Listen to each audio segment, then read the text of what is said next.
You're listening to the Sports Circus, and I'm Mike Golick.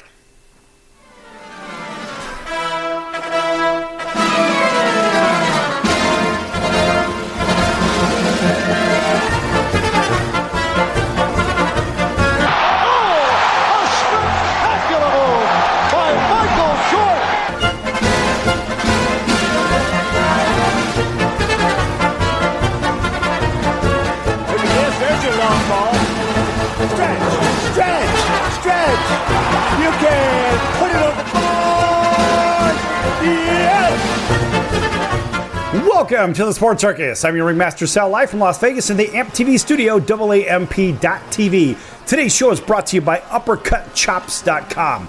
Check out their tasty selection of all natural, dry-aged USDA prime Wagyu steaks and chops. Wait till you taste their best-in-class New York steaks. The filet mignon, of course, the king of all those cowboy cut and tomahawk cut ribeyes. Best in the business, best I've ever had, probably be the best you ever have as well. Also, try those Wagyu prime burgers.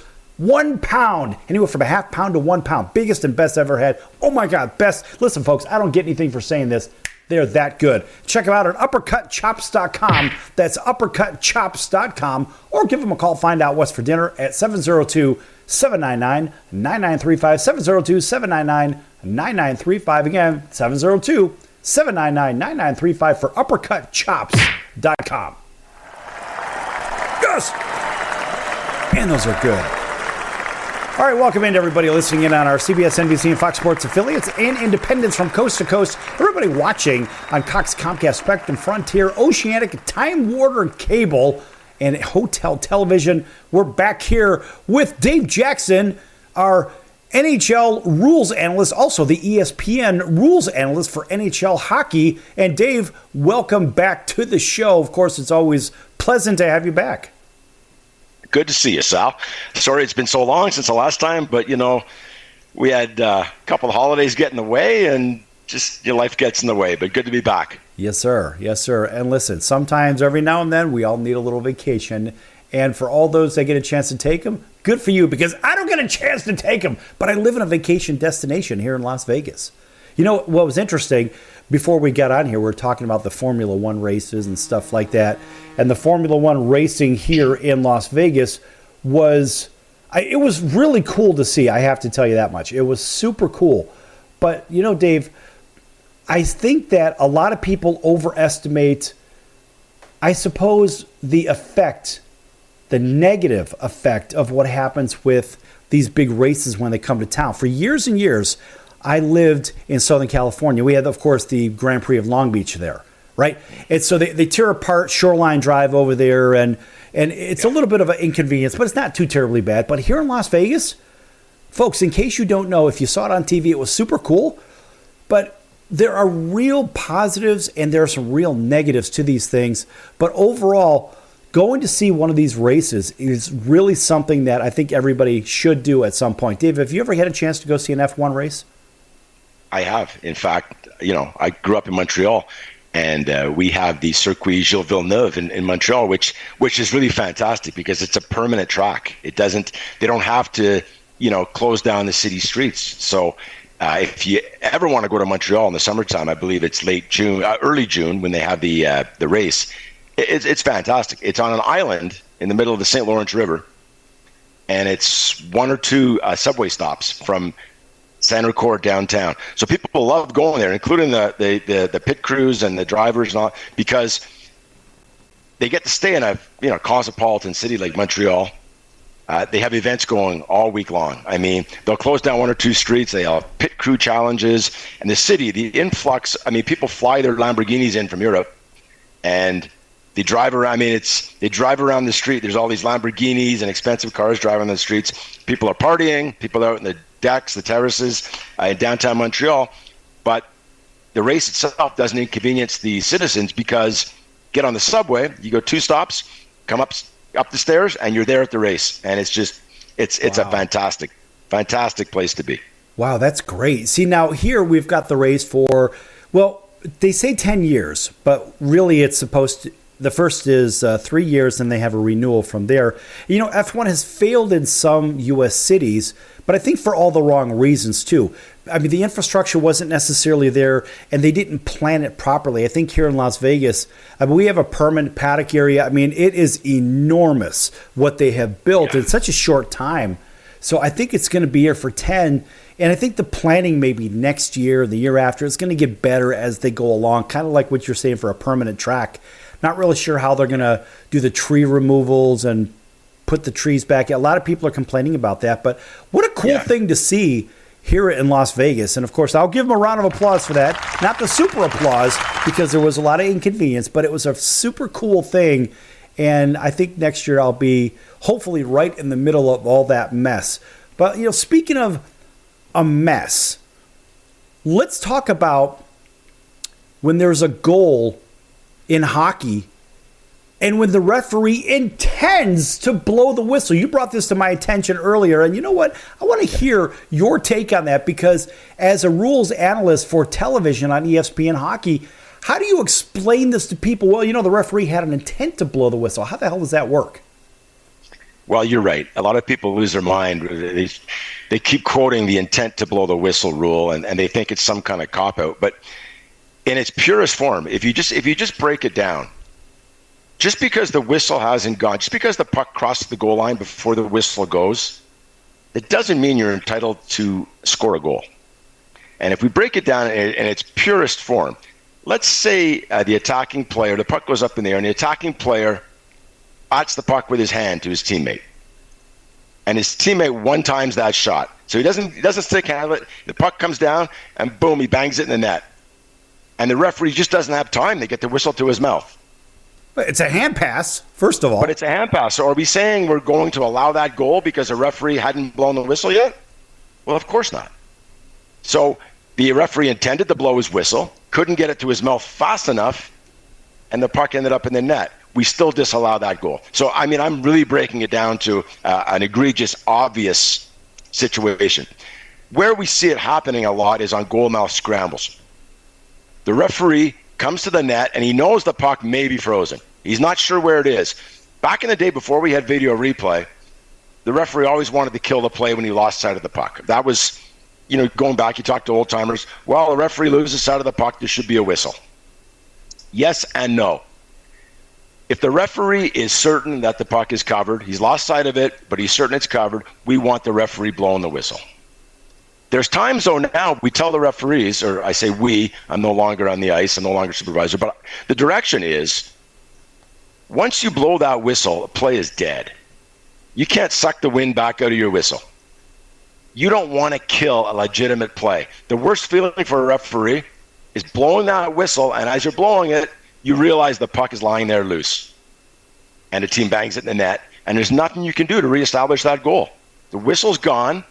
You're not allowed to bang it in the net after the whistle's gone. And it's a terrible feeling. So what referees are instructed to do is have some patience.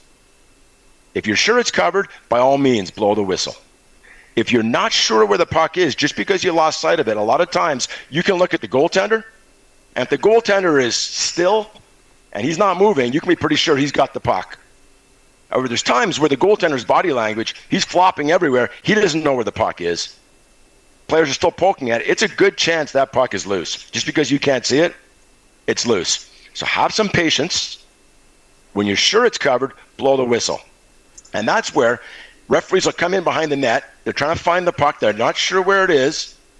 And all of a sudden they see a player jab at the goalie's pad, and the puck all of a sudden now is visible crossing the goal line.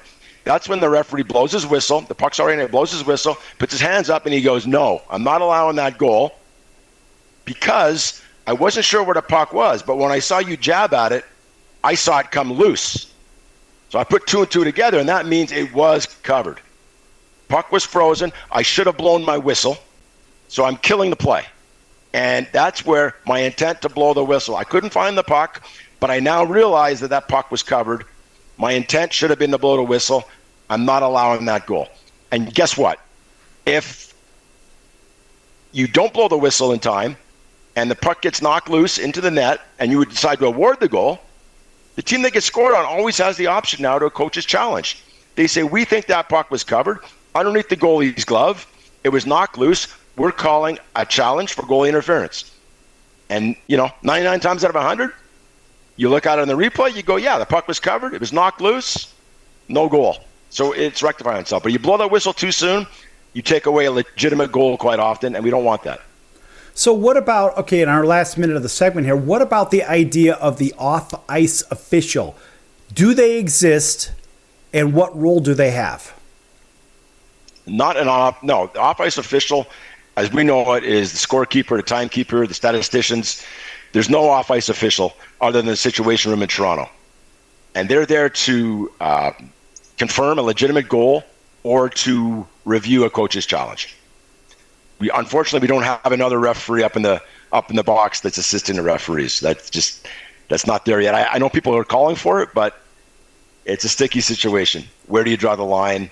Who says his judgment is better than the referee's judgment on the ice? So I still think a lot of things would have to be ironed out before you had an extra referee in the press box. Right, or even next to the rink or whatever. At the end of the day, you still have to have some kind of visual. And let's face it, even if you're along the boards on the other side of the glass, you may be closer, but you don't have the same angles that the cameras do, because now all over the stadium, there's cameras. All right, so I'll tell you what, folks, we're going to be back here with Dave Jackson talking NHL hockey and just hockey in general, because we have some more hockey topics coming up. Folks, don't go anywhere. Lots more to come here on the Sports Circus. Back in just a few moments.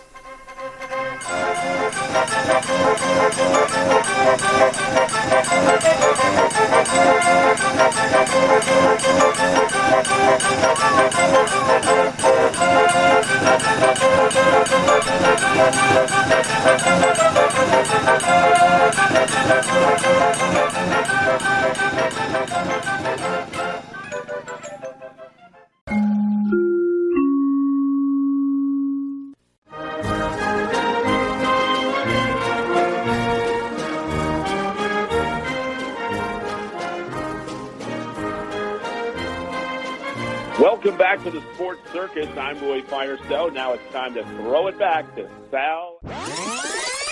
My favorite one had to do with the Green Bay Packers. And I love the fact that they dealt off Ty Montgomery because of a blown assignment. Green Bay isn't Green Bay unless they have a good running game. Then they can win 10 Super Bowls. The fact is, you don't have a running game. You've got 70% passing, and that's not where Aaron Rodgers needs to be. He needs to be in a position where he's got a running game to offset the passing game and so forth. I like the move. Green Bay didn't have a running game anyway, so all they're doing is saying, we're going to get rid of you because you don't follow instructions.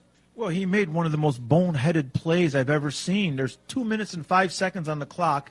They traded him on Tuesday. They should have cut him on Sunday night. He shouldn't have been on the plane back to Green Bay. Right, they should have made him walk back to Green Bay. No, it was a terrible play. Now, he's not a stupid guy. He went to Stanford. He's not a dumb guy. He's not a dumb guy, but he doesn't follow instructions. He made a terrible play. The fact is he didn't follow instructions. And you say he's not a dumb guy. His own agenda he put ahead of his team. I agree. Thus, he is a dumb guy. Right or wrong?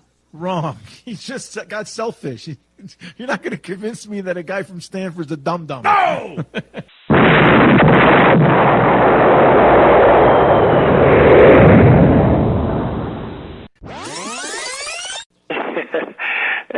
This is Sidney Justin from the Miracles.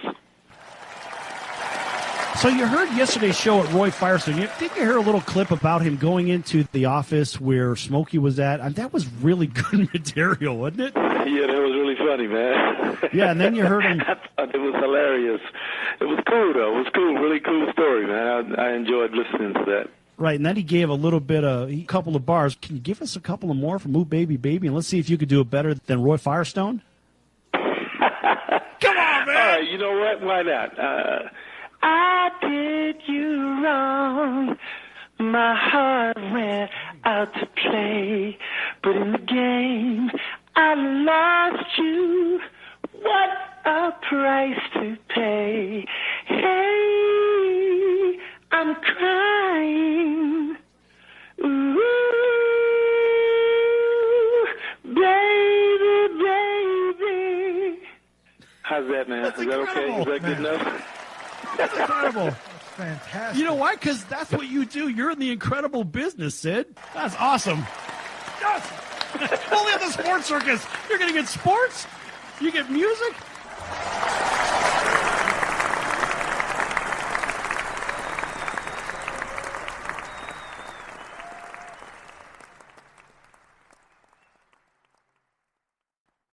Welcome back to the Sports Circus. I am Mitch Malloy, the lead singer of Great White.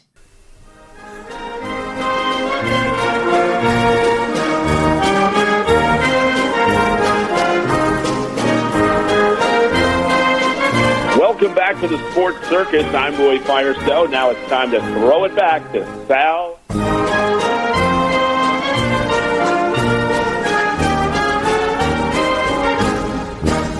Welcome back to the Sports Circus. Thanks, Roy Firestone, for that throwback to me.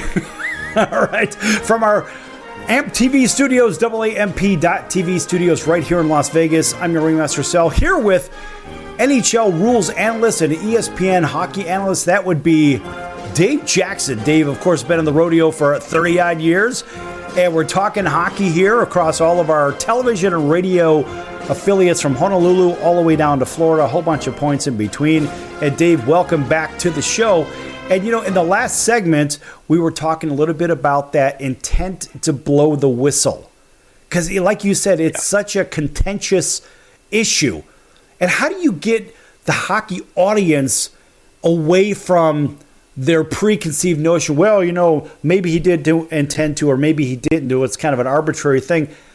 How do you explain that to the general public where they kind of wrap their head around and say, okay, I got it, so let's move on? Yeah, I think what you just have to keep doing is exactly what I'm doing.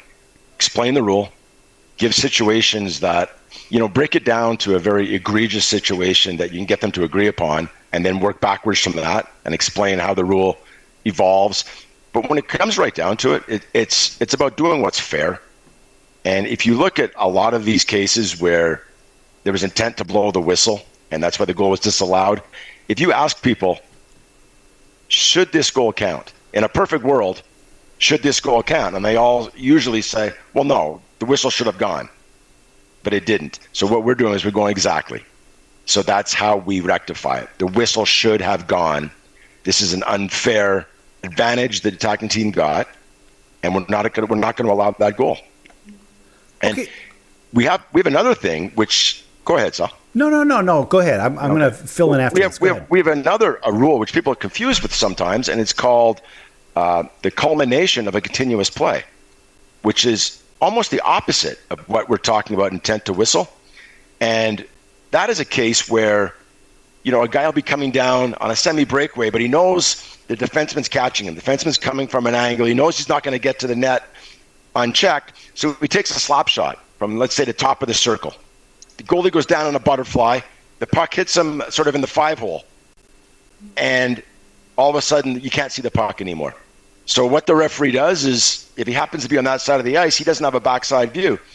He thinks the puck's frozen. He blows the whistle, kills the play, because he doesn't want the oncoming player to poke at the goaltender. You know, you want to protect the goaltender.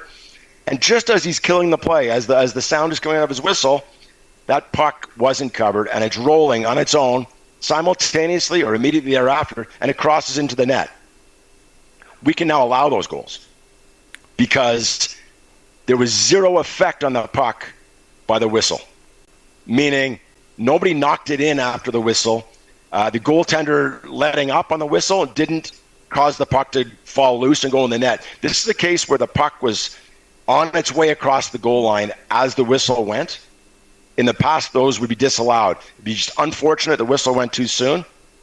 But now, because the culmination of a continuous play is what it says in the rule book, the puck was on its way or simultaneously crossing the line as the whistle goes, we can now allow those goals. No kidding. Wow. I mean, there are so many. Look, there's a lot of interpretation that goes on in your position, right? So those kinds of goals. Fair. What's fair for the game? Right. And I think that's the part that the general public is missing. Like, look, what is fair and reasonable? And the same thing in business. We have to ask ourselves, what's fair and reasonable? Was somebody treated pretty fairly? Whether it's in court, were they treated fairly and reasonably? So what about the idea of the cross checks? We see a lot of cross checks, lots and lots of those. Some of them are called, some of them are a lot stronger than others. Some are more egregious, right? But where do you draw the line on a cross check? Which one is going to be called? Which one isn't? We see it every game. Well, I think, 2 years ago, 2 or 3 years ago in the playoffs, there was kind of an epidemic of uncalled cross checks. And the league and the officiating department realized maybe we have let our standards slip a little bit. So they came out 2 years ago with heightened awareness on cross-checks. And you saw coming out of preseason, I mean, there were 4 or 5 cross-checks called every game. And everybody was saying, well, now the referees are overreacting. There's too many being called. But I think the only way to really get compliance is you have to nail it hard. And you've got to drive down on the fact you're calling the cross-checking penalties. And then as the season progresses, guess what happens? The referees, they become more comfortable with the standard. They don't back off because of pressure. They back off because of realizing maybe we overcalled a couple of shoves and pushes that are still legal. Maybe we overcalled those in preseason to try and make a point. But now that the games mean something, we realize that we need to get the standard where it actually has to be a penalty. And then you get the coaches yelling at their players going, stop doing it, guys. We're tired of killing penalties. Stop doing it. Wrap the guy, use your hands to make a check. Don't use your stick. And that's how you gain compliance. We did it years ago with the hooking and holding. You don't see hooking and holding anymore. If you do, it's called. Right? You remember in the 90s? You'd water ski behind a guy with your stick. It doesn't happen anymore. Right. It just doesn't happen. You watch what they call classic hockey, which is, I think of classic hockey is the 40s and 50s, 60s. But, classic hockey now is a turn of the century. It's year 2000. And you're watching guys driving the net without the puck, and they got a guy water skiing on them with that stick. Doesn't happen anymore. Coming out of the lockout 2005, we called everything. We called hooking, interference, obstruction, holding, and it was tough. It was rough. There was penalties, games with 20 penalties. But guess what? The players adapted. Players adjusted, and they don't do it anymore. Same thing we did with slashing. Guys were getting their hands broken. Little slashes by the hands, and the referees used to have to try and, those happened so fast, the referees used to have to try and almost guess, did he get the hand or did he get the stick? And it was tough, really tough, because it happened so fast. So what did we do? Increased enforcement. And now we said, any slash near the hands is a penalty, because it's not a hockey play. You're not going for the puck. You're not going for the lower part of the shaft of the stick. Mm-hmm. When you slash a guy up near the hands, even if he misses hands, even if it's that far below his hands on the shaft of the stick, that's not an attempt to play the puck. That's an attempt to knock the stick out of his hand, get his glove, or intimidate. So the league said, hey, referees, any slash that's not a hockey play near the hands, call it a penalty. You don't have to see him get the hands. If it's anywhere close by, call it. And now you don't see it as much. Guys aren't breaking their fingers, breaking their hands the way they did. So are you calling, okay, when you're on the ice, let's go back 20 years, whatever. You were on the rodeo for 32 years on the ice, thereabouts? Yeah. Okay. 32 years. So let's just say you've got to play away from the puck, and maybe you anticipate the puck is coming, and the defensive player uses his stick to stabilize or immobilize the offensive player's stick. So he's basically holding his stick down so he can't play the puck, right? Yeah. But he does it in a two-handed slash movement, but it's not necessarily that movement. Would you call it, or would you let it roll? Well, in fact, the rule book actually still states to this day that stick-on-stick contact is permitted. So if you immobilize another guy's stick with your own stick, and it's not a slashing motion, I mean, you're allowed to do that. Right. You're allowed to take his stick out of the play if you think the puck's coming to him. Right. And you can, of course, because we see it all the time. They're lifting the stick so you can lift can't his receive a stick. pass. You can put your stick over top of his stick, but you can't knock it out of his hand. Correct. Now that became a real ploy. We couldn't hook, we couldn't hold, we couldn't interfere with guys anymore. So what are we going to do when he's got me beat? I'm going to knock the stick out of his hand, or I'm going to slash his stick and break it. And it took us a while to adjust to that. It was like, wow, this is a new technique, a new tactic the players are using. Mm-hmm. And then guys got on board and said, no, we're going to call it slashing. We're going to call it interference. Take your pick, but you can't do that. Okay, so here we just have a couple of minutes left in this segment. I'm going to kind of preview this. Of course, are you going to stick around with us for a little bit longer? Or sure. Do you, okay. Sure, I got some time. All right, because what I want to do in the next segment, I want to talk more about the 3-on-3 overtime. I love the 3-on-3 hockey. But what I don't like is I mean, look, I get the whole puck possession thing. I'm cool with that.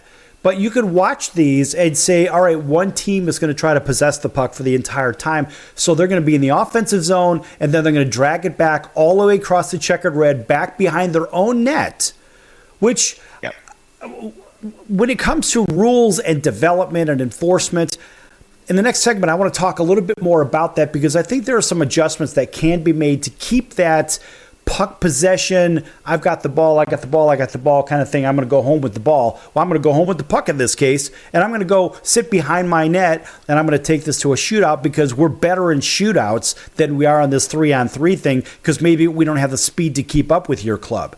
That kind of stuff. Because we see that on a regular basis. There are some clubs that are significantly faster than others. I mean, Colorado is lightning fast, as you know, right? Yeah. Those guys, they could put 3 dudes out there that could skate circles around damn near everybody else, except, of course, Connor McDavid, right, and a few select others. So when we come back from break, I want to go over that because, look, I dig the whole 3-on-3 idea, but I just don't like the continual delays. Well, let's set up this. Well, we didn't get it set up right. Let's set up. Screw that. We're going to cover that with NHL rules analyst for ESPN Hockey. That's Dave Jackson. 32 years in the rodeo. Now he's off the ice calling all these things that he sees for television. And folks, pay attention to Dave because he certainly knows what the heck he's talking about. Make sure you follow him on social media. Dave, what's your social real quick? Well, mainly X or Twitter. What used to be called Twitter, it's ESPN Ref NHL. And I'd be glad to answer people's questions. A lot of people hit me up with rules questions. I do my best to answer everyone. All right, folks, Sean Cody, our last more to come here on The Circus. Back in a few.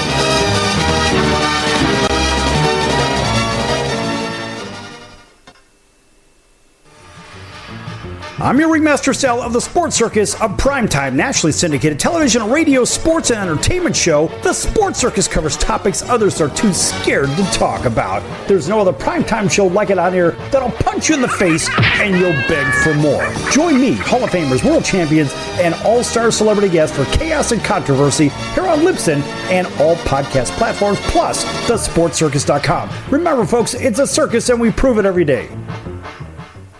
Do you own a timeshare? Well, face the facts. You made a mistake. You made a bad purchase. A timeshare is not an investment. It's a money pit that continues forever. If you use your timeshare, that's great. But if you don't, and you want to legally get out of your contract, call my friends right now at the Timeshare Exit Hotline. They're an experienced team of lawyers who help good people like you get out of a timeshare contract that they just don't want.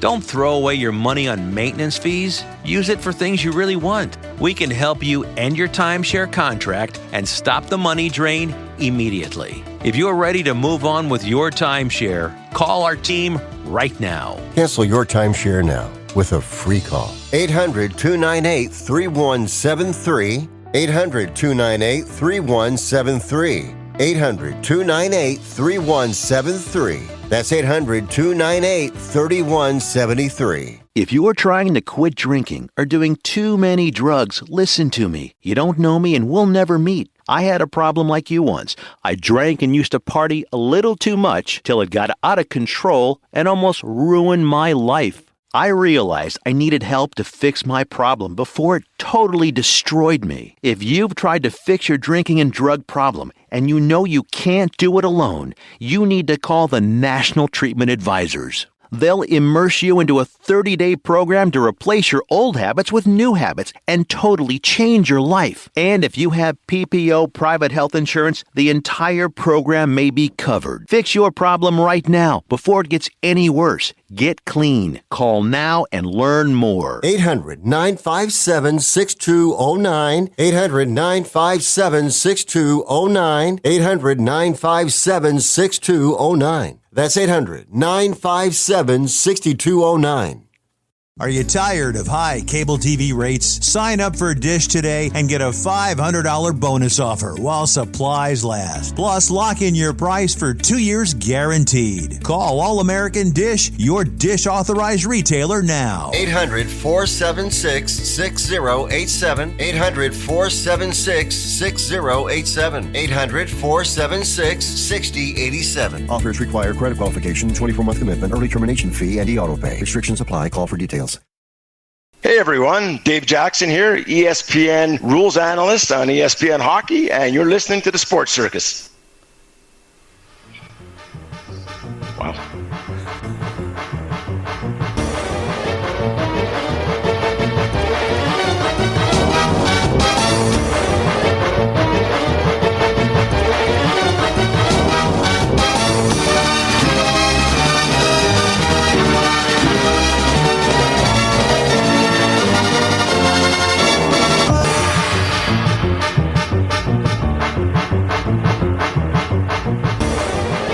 Welcome back to the Sports Circus. I'm your Ringmaster Sal, live from Las Vegas in the AMP TV studio, AAMP.TV. This segment brought to you in part by our friends over at the American Business Trust Company, helping companies with strategy, sales and marketing, capital resources, and establishing companies with physical locations or on the internet. For more information, contact the American Business Trust Company at abtrustco.com. That's abtrustco.com. All right, welcome back to everybody listening in on our CBS, NBC, and Fox Sports affiliates from coast to coast, including our friends over in Honolulu on CBS Sports 1500 KHK. That's home of the New York Yankees and the Alabama Crimson Tide. Of course, welcome in to everybody that may be tuning in with our friends over in Southern California on NBC News, CNBC Financial, as well as right here in Las Vegas, KJPT Jackpot Radio, all the way over to Atlanta, Georgia, WDJY, Auburn, Alabama, WAUD, home of the Atlanta Braves, and all of our other affiliates, even down in South Florida. Folks, we're everywhere you can't get away from us, as well as on television, Cox, Comcast, Spectrum, Frontier, Oceanic, and Time Warner Cable affiliates, and Hotel TV. As, of course, you heard, we were brought back here by Dave Jackson, who is our rules analyst, but also Dave works with ESPN as the rules analyst. Listen, Dave, how did it feel to hear yourself bringing us back from break and you didn't even say a word? Yeah, I forgot I even did that, and it's funny. You tell me too. I mean, you've been in broadcasting so long. I hate the sound of my own voice. I just I hear it and I cringe, and I think it's probably natural. Listening to yourself for the first time, it's almost like, who is that? And then you hear yourself for a while, like, oh, that doesn't sound like me. Yeah? How do you know? Because you only know what you think you sound like. But when you listen to yourself on air, you're like, oh, I guess that is really what I sound like. And so then maybe you try to tinker with your voice to make it sound like what you want it to sound like. But in reality, you just have to be yourself. Yeah, I hear you. And I think that works the best for me. Just be myself.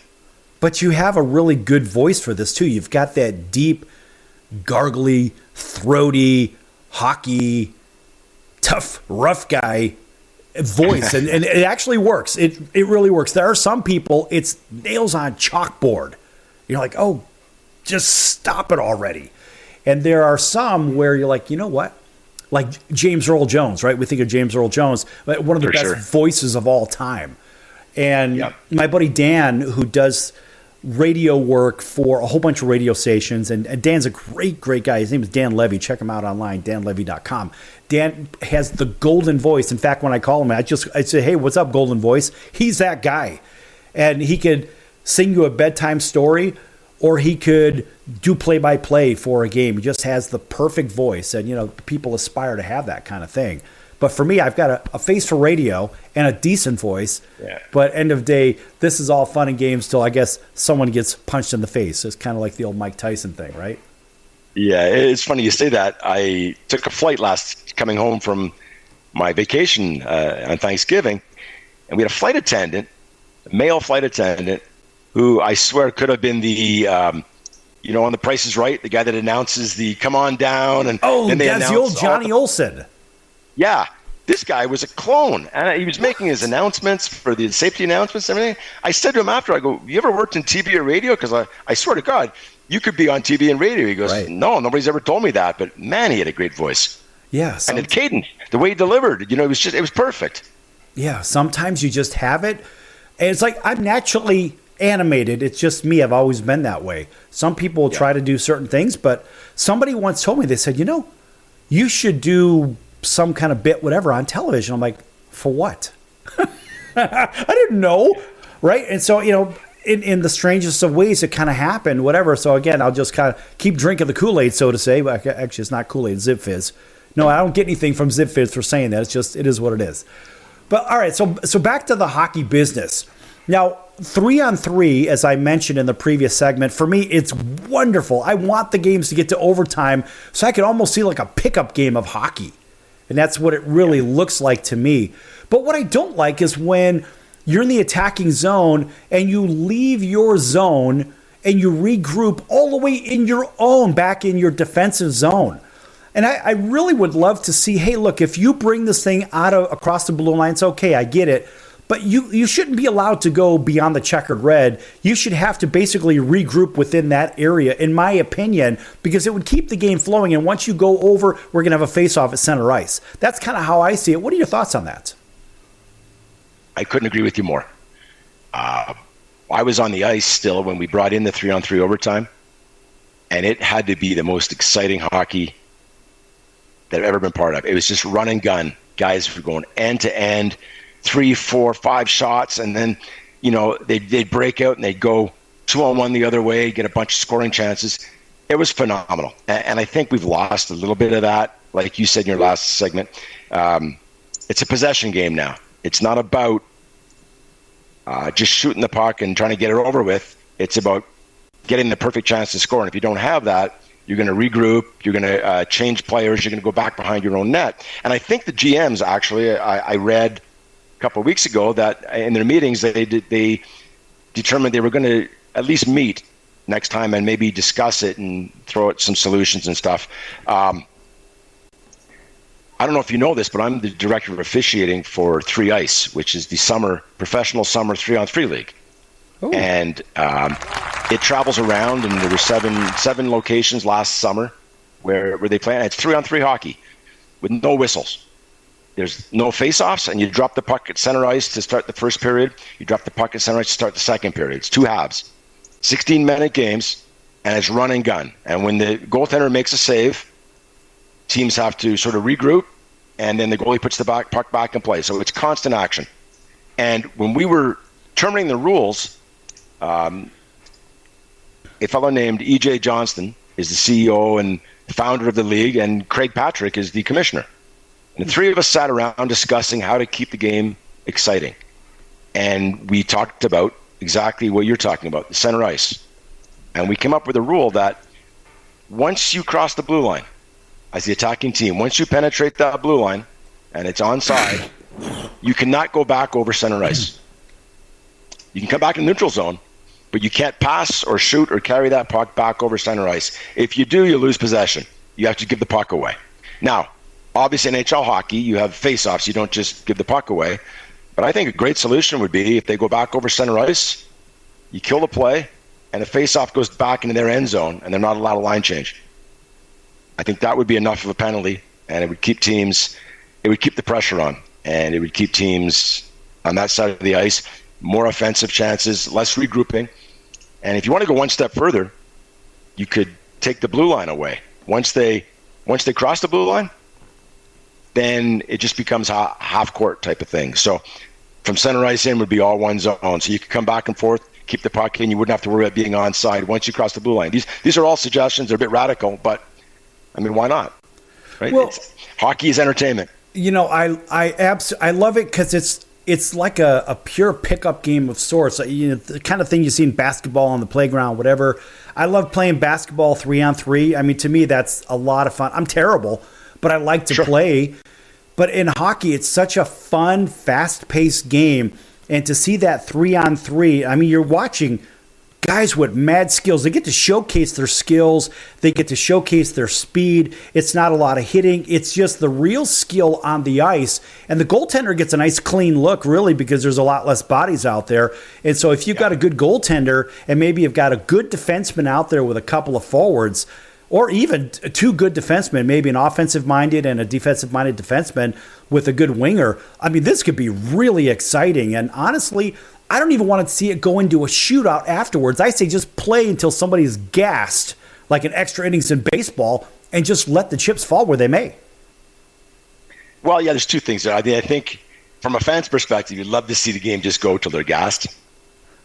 In reality, 3-on-3, there's only about 6 players getting ice time. Yeah. And those 6 players might have something to say about, playing 14, 15 minutes extra every second or third game because that's going to wear them down as the season drags on. So I think there would probably be a Players Association issue that you would not have the games go until there's a winner. I mean, that's what playoffs are for. But going back to, calling the backcourt, I think you would see games wrapped up more often without going to shootout because now the guy's got the puck. It scoots over the blue line. Defenseman or whoever has the puck now in the neutral zone, but he knows he can't go back. He can't retrieve. He can't cross that red line. It's going to cause turnovers. And it cause turnovers, you're going to get breaks going the other way. I think you have more games ending in overtime than going to shootout if you had the backcourt rule. Well, and you know what? Listen, in our last 30 seconds of the segment here, honestly, I'm okay with ties in hockey, just like in the old days, right? And I've seen some great games as you. But, of course, you're right up there with the action. But I've seen some great games that have ended like 5-5 ties. We'll talk about that on break when we go to commercial break. In fact, I'll let this go and I'll just keep it going. But I think about the idea, look, if you can't win in 3-on-3, just end it. But a shootout, when you look at the idea of a shootout as far as from the fans' perspective, now I only speak from the fans' perspective. I haven't done what you've done on ice. I can't skate, right? I mean, that's just me. But when we think about the shootout idea, it takes away the penalty shot, the allure of the penalty shot, because now you've got 6 penalty shots, whatever. And to me, that's the most exciting play in hockey, and why diminish that? Don't go anywhere, folks. Lots more to come here on the Sports Circus. Back in just a few moments.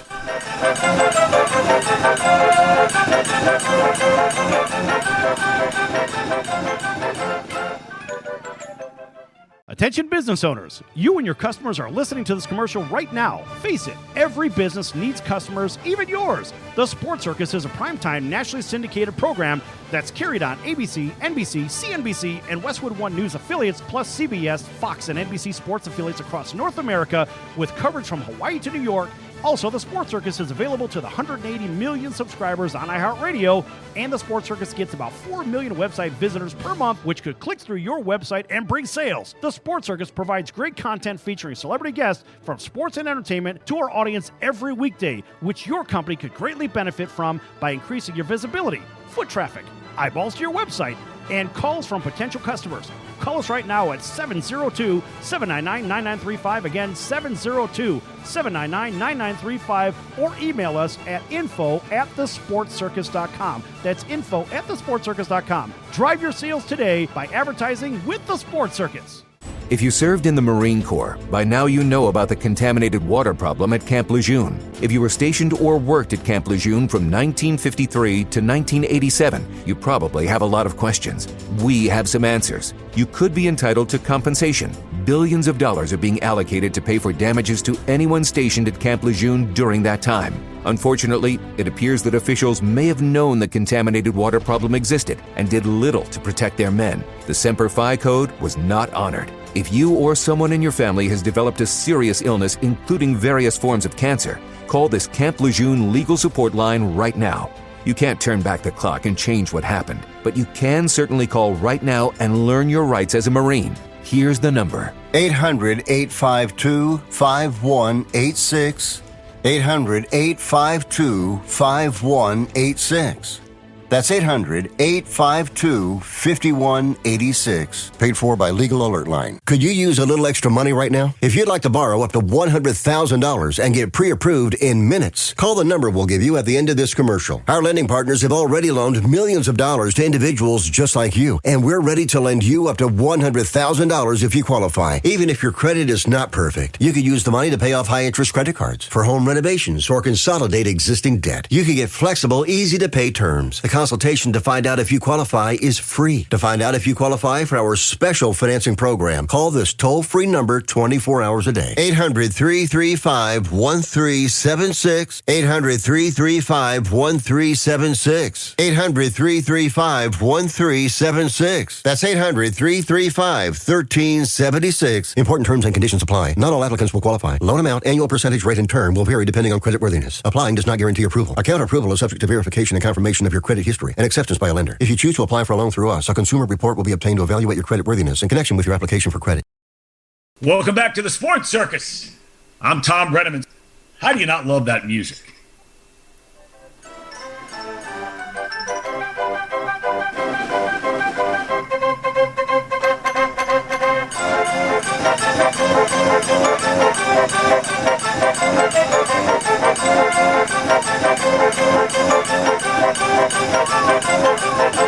Welcome back to the Sports Circus. I'm your Ringmaster Sal, live from Las Vegas in the AMP TV studio, AAMP.TV. Folks, make sure you check out the sportscircus.com for our upcoming guest, our prior guest, our recorded shows, which are podcasts that can be found on all podcast platforms. And also, make sure you check out our partners page. Lots of great partners there, and some of them have been with us since the very beginning. And you know, Dave, we've actually been at this now for 7 years, a long-running show here on the Sports Circus. Yes! 7 years. We just did a whole week of some of those reflective shows. We have some really fun segments with whether it's music or sports or whatever the hell, because we cover everything now. We just started out just sports. But folks, make sure you check out the partners page as well. They've been with us for many years. College of Southern Nevada Athletics, csncoyotes.com. Check them out for upcoming events, csncoyotes.com for the College of Southern Nevada Athletics. All right, welcome back to everybody. You know who you are. TV, radio, CBS, NBC, Fox, all of our independent affiliates, TV, radio again, and everybody streaming on Facebook. Thanks for joining us as well. Back here with Dave Jackson, ESPN rules analyst for ESPN Hockey. We're talking a little bit of hockey, and it was the 3-on-3 hockey in the last segment. Look, I could talk about this forever because I love it, and penalty shots. And the diminished value, just I'll kind of wrap this one up, and you can give a final comment. I believe that the 3-on-3, the games should end in 3-on-3. If you can't score, maybe extend it for maybe 6 or 7 minutes, whatever the heck it is. If you can't score 3-on-3, then the game's just not supposed to be sided one side or the other. I think it just let it be if you can't do it. What do you think? Well, I've always hated ties, so I like to see a winner and a loser at the end of the game. Sometimes if you take someone to the game that, you know, they may only get to 1 or 2 games a year, or not even that, 1 or 2 games every 10 years. To leave there without really being super disappointed because your team lost or the elation of your team winning, I think you're missing out if you don't have those kind of emotions. So I don't particularly like ties. I like to see a winner and a loser. As do I, but you alluded to the idea. When I said let them play until they're gassed, like extra innings, you're like, well, you know, some of the guys wouldn't like it. I get it. But Dave, I could tell you, and I have this burnt in my head from back in the 1990s. Here, I grew up in Chicago. I'm a big Blackhawks guy. It is what it is, right? It is the hated rival of the Hawks and Wings. I mean, to me, it's the ugliest rivalry in all of sports. And I've seen them all. I've been to those games. And I think it's truly as ugly as it gets, even in the seats, the fights that happen. They bust down 5,000 people from Detroit to come down. And, you know, obviously now with Patrick Kane going to the Detroit Red Wings, I mean, you want to talk about a real big pill to swallow for Blackhawks fans seeing 88 in red and white now instead of black and red? Yeah. Oh. Yeah. But I will say this.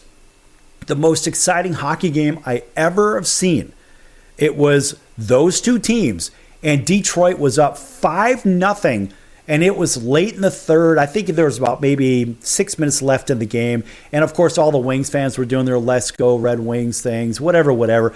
And you know, of course, it's Chicago, and you've been to Chicago during these games between those two, and there is one very popular thing that you will hear in Chicago when Detroit is on the ice or even in the area code. And nowadays, well, frankly, you just hear it, period. And I think you know where I'm going with this one. And I think it goes a little something like this. Detroit sucks! Detroit sucks! Right, so it's a very common thing you would hear. But I have to say, the most exciting thing I saw was that 5-0 lead disappear into a 5-5 tie Somehow in the last 5-6 minutes, the Hawks tied it up. They rung up 5 in the third period. I mean, the place went bananas, of course. And then, of course, there's all the fights and all the chaos in the seats. But that game, to see that one end in a tie, I mean, for me, it was exciting just because you thought, I mean, the game was over, right? People were on the buses, going home. But imagine if you would have had an overtime 3-on-3 to finish that one off. That would have been super exciting. That would have been good. But, going back to the shootout, I don't necessarily mind the shootout. I think it's exciting. You get to see a lot of creativity on it. But go back to, you just talked about baseball. Years of tradition, right? Extra innings. Play till somebody wins. But what do they do now? They put a guy on second base. Right? It's Little League. And I'm a former baseball player, and that drives me crazy. Oh, you love it, but I can't stand it. Oh, no. Well, who wants to sit there for 17 innings?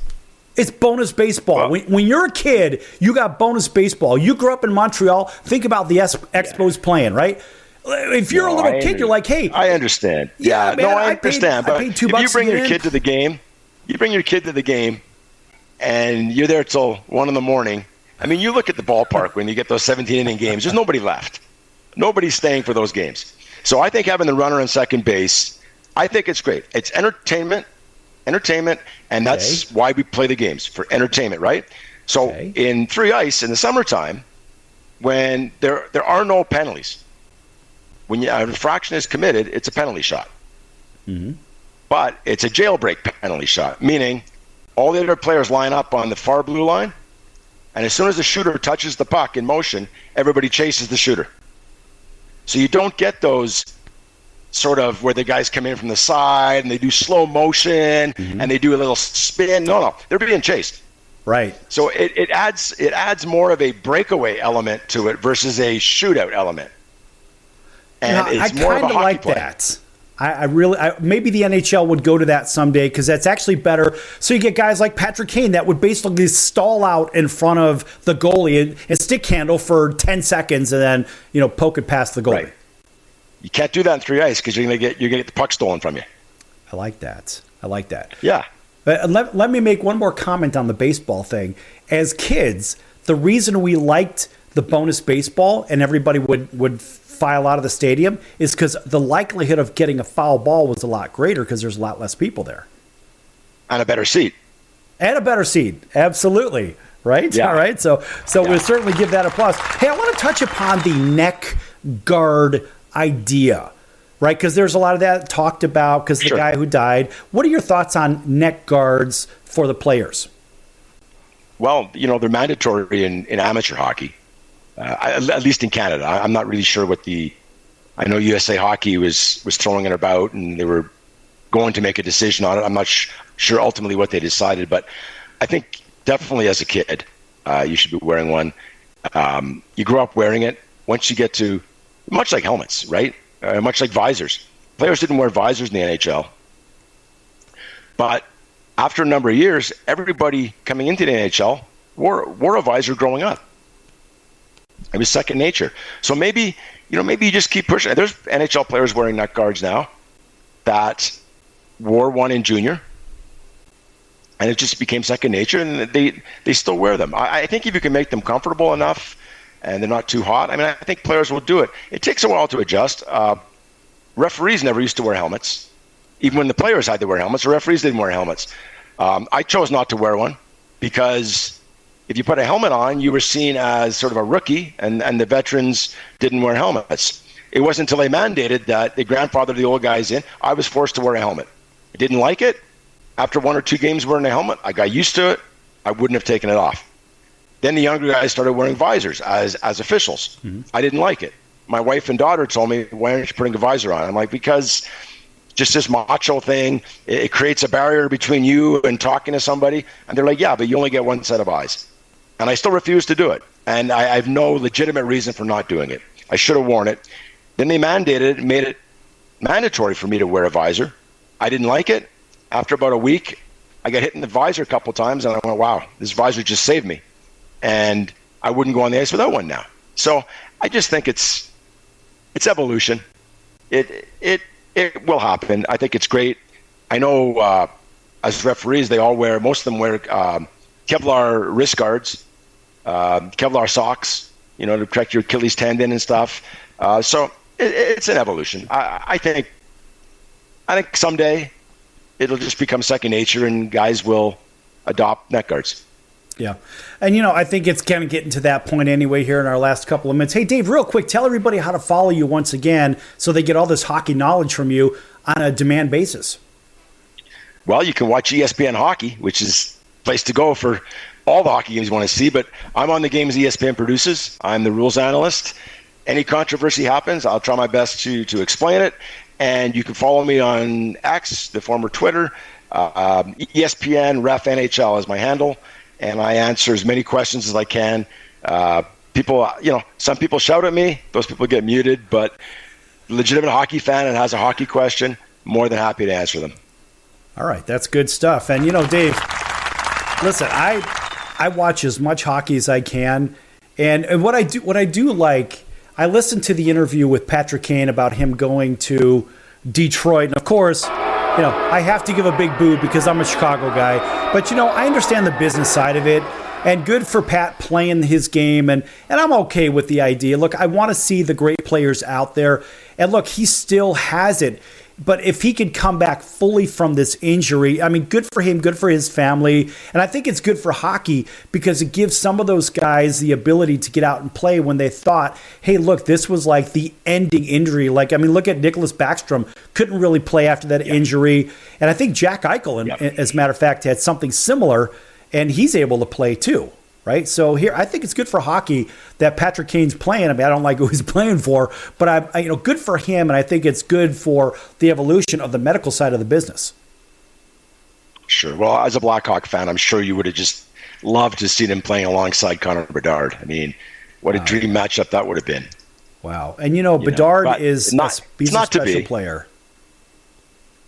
Yeah, he's a good player. He's a good player, he's gonna be great. But he doesn't have the speed of McDavid. Does anybody? Well, who does? Who does? Does anybody? I mean, it's like trying to keep up with a Ferrari if you're in a Ford Pinto. It just doesn't happen. But no, there's generational players that come along like McDavid. Before him, you look at the guy like Pavel Bure. Yes. Russian Rocket, I believe was his nickname. I mean, he was the same way. You couldn't catch him. Yeah. Too fast. Man, that guy was lighting. Even on the EA Sports game, EA Sports, it's in the game, right? Even that hockey game, Pavel Bure was uncatchable. You just couldn't catch the guy. There are guys, and I love that about these video games. I used to play them all the time. I don't have time to play them anymore. But yeah, you take a guy like Connor Bedard, and he's got those crazy stick handling skills. I saw him make the great backhanded sauce pass yesterday. It was unbelievable. But at 18 years of age, this kid's going to be a special player. But now the Hawks need to add some more players. But nonetheless, we'll see what your Canadians do. And I know you've got to be impartial right at this point. But you probably grew up rooting for those guys, yeah? Well, back in the day. I mean, I was a child of the 70s, born in the mid-60s, and actually appreciating hockey when I was a kid. And I think the Canadians won 5 of 10 during the 70s, right? I know. I think they had five cups. So yeah, I'd cut class and I'd go watch the Stanley Cup parades. But I mean, you realize pretty soon once you start refereeing professional hockey, right, that you're no longer idolizing the players. You're too worried about doing your own job. So absolutely, now I'm just a fan of hockey. Absolutely, yeah, me too at this point. All right, folks, thanks for Dave Jackson joining us today. ESPN Rules Analyst with ESPN Hockey. I'm your Ringmaster Sal, and we'll see you next time right here on your favorite station. Until then, so long, everyone. That's the sound of sizzling, dry-aged USDA Prime Wagyu and Angus steaks from UppercutChops.com. Their best-in-class filet mignons, New York steaks, and the king of all steaks, the tomahawk and cowboy cut ribeyes are the best in the business. Even their Prime Wagyu burgers will likely be the best you've ever had. Browse the full selection of steaks and chops at UppercutChops.com from the comfort of your home or on your mobile device. UppercutChops.com delivers all-natural, dry-aged USDA Prime Wagyu and Angus steaks and chops directly to your door, without the hassle of going to the grocery store and fight crowds to pick from a small selection of average at best meats with injected steroids, fillers, and coloring added to look good. Find out what's for dinner at uppercutchops.com or call 702-799-9935. That's 702-799-9935. 702-799-9935. Or make your selection directly at uppercutchops.com.